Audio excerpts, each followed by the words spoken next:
తోడంటే తన గౌరవం నువ్వు, తన పరువు నువ్వే, తన బాధ్యత నీది, తన భారం నీది. తోడంటే నువ్వు కట్టిన ఈ తాడు, నువ్వు కట్టించుకున్న ఈ తాళి.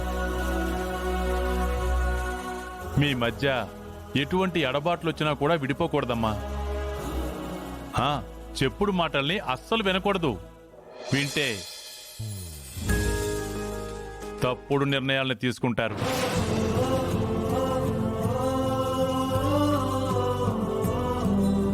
ఈ మాటలు ఎప్పటికీ గుర్తుంచుకోండమ్మా, సరేనా? మీరు కూడా 4 మాటలు చెప్పండి అమ్మా.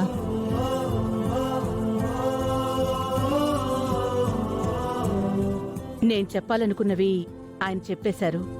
మాలాంటి యువతరానికి మీ తరం వాళ్ళు ఏం చెప్తారా అని, మా మెదళ్లకు ఎంతవరకు ఎక్కుతాయా అని చిన్న అనుమానంతో వచ్చాను.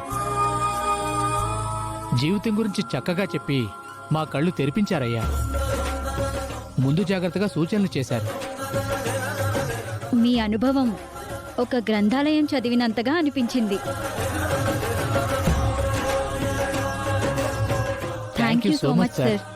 అమ్మా, భోంచేసాలండమ్మా. కరుణతో మా కళ్ళని, మాటలతో మా మనసుల్ని, దీవెనలతో మా కడుపుని నింపేశారయ్యా. ఇక మేం బయలుదేరతాం.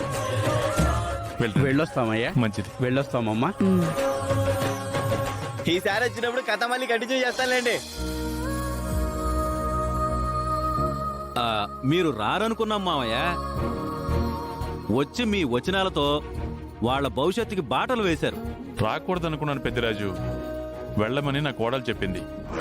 ఇందాక కాఫీ కావాలా మావయ్య అని అడిగావు కదా, ఇప్పుడు ఇవ్వమ్మా, మంచి కిక్కు వస్తుంది. ఆ ఇంటికి వెళ్ళండి మావయ్య. కాఫీకా?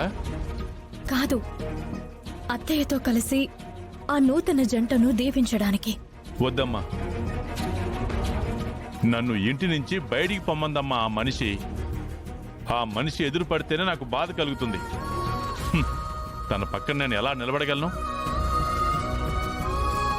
మీరు అత్తయ్య పక్కన ఉండాలి మావయ్య.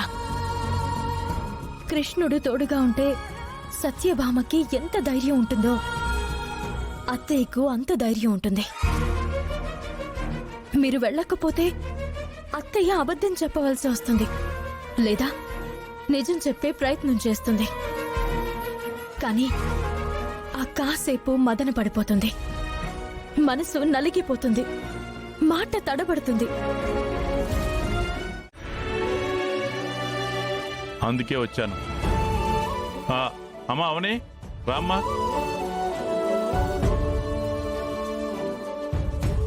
ఇప్పుడు నీకు సంతోషమేనా? ఎక్కడైతే నా అత్త గౌరవం నిలబడుతుందో అక్కడ నాకు సంతోషమే కదా మావయ్య. రే శ్రీకర్, కుటుంబం గురించి ఇంతలా ఆలోచించే అవని నీ గురించి ఎంతలా ఆలోచిస్తుందో ఎప్పటికైనా అర్థం చేసుకోరా. నాన్నగారు, అయితే మీరు ఇంక మన ఇంటికి వచ్చేసినట్టే కదా? కాసేపు నటించడానికి వచ్చాను, పూర్తిగా ఇక్కడే ఉండిపోవడానికి కాదు. నా ఇల్లు అది, నా ఇంటికి నేను వెళ్తాను. అమ్మా అవని, రా వెళ్దాం.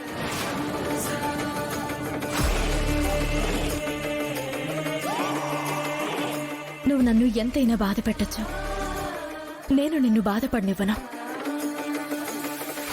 పల్లెటూరులో అందరి ముందు నా కోడలు మంచిది కాదు అని చెప్పావు. నేను 1,00,000 మందిలో అయినా నా అత్త మంచిది అని చెప్తాను. మన మధ్య ఎన్నైనా ఉండొచ్చు, బయట వాళ్ల ముందు నీ గౌరవం తగ్గకూడదు.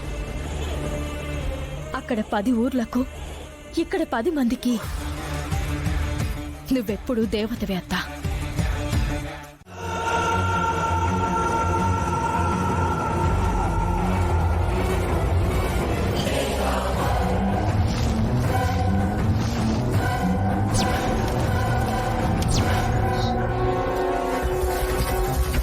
కాపాలిక, కరుణించు, నూతన శక్తులను ప్రసాదించు. ఆవాహయామి, ఆవాహయామి.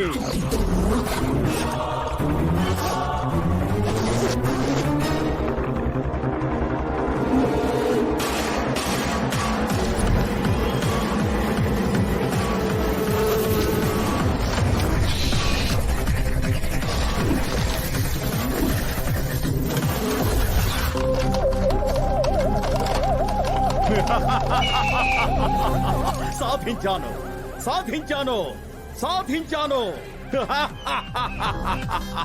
మరలా మంత్రతంత్ర శక్తులను తిరిగి పొందాను. ఇక నన్ను ఎవ్వరూ ఆపలేరు.